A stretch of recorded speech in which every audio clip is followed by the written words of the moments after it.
যে বিষয় সেটা হচ্ছে মহিলা পুরুষ যারাই আছেন প্রত্যেককে নিজের কভার নাম্বার মনে রাখতে হবে।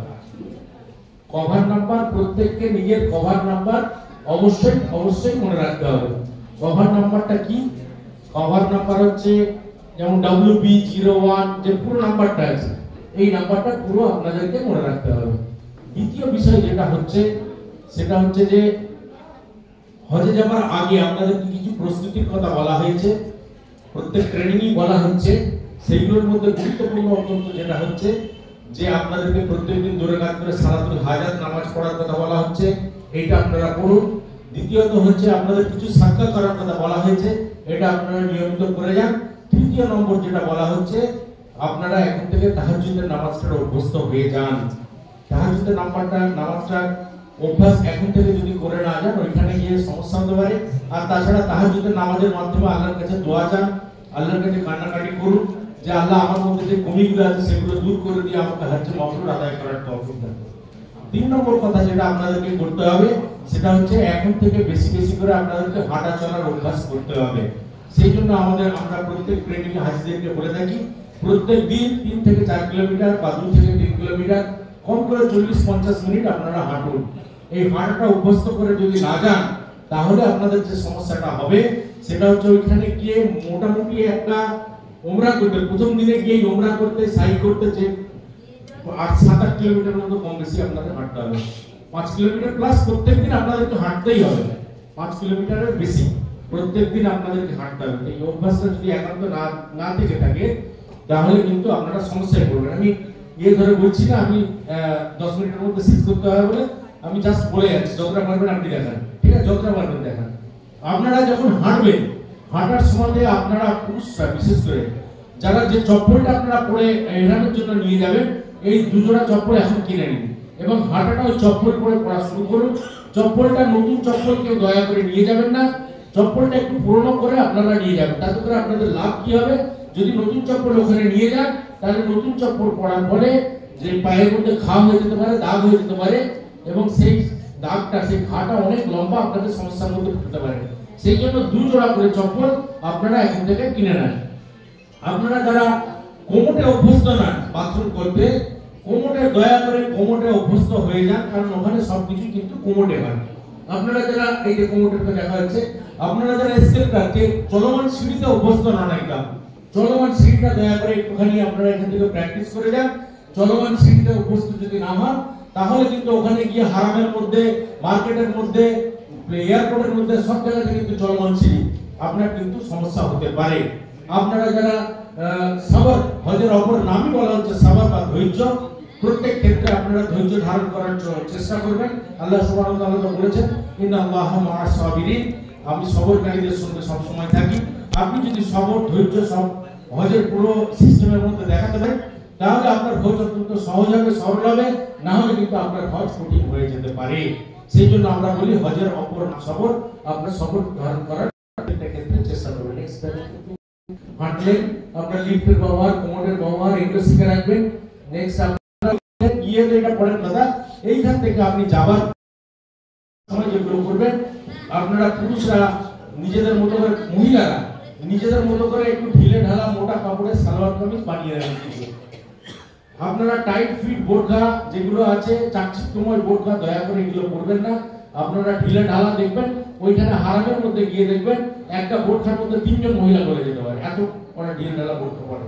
ওখানে যে পুলিশগুলো আছে, মহিলা পুলিশ, তো আপনারা একটু ঢিলে ঢালা বোরখা এবং সালোয়ারের অভ্যস্ত যদি কেউ না হন, মহিলারা সালোয়ারের অভ্যস্ত হয়ে যান।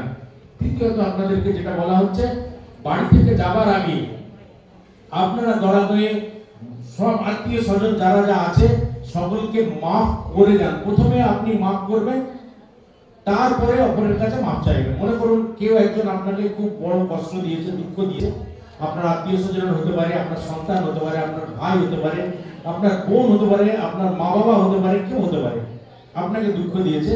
যাবার আগে তাদেরকে মাফ দেন, আমি আমার সমস্ত জীবনের সমস্ত দুঃখ, কষ্ট, বেদনা এবং আমি তোমাদেরকে মাফ করে দিলাম। এবং তাদের কাছে যান, গিয়ে আপনি মাফ চান এবং বলুন জীবনে চলার পথে যা কিছু ভুল হয়েছে সংসার জীবনে সেগুলো মাফ করে একে অপরকে মাফ করে আপনারা হজে যান।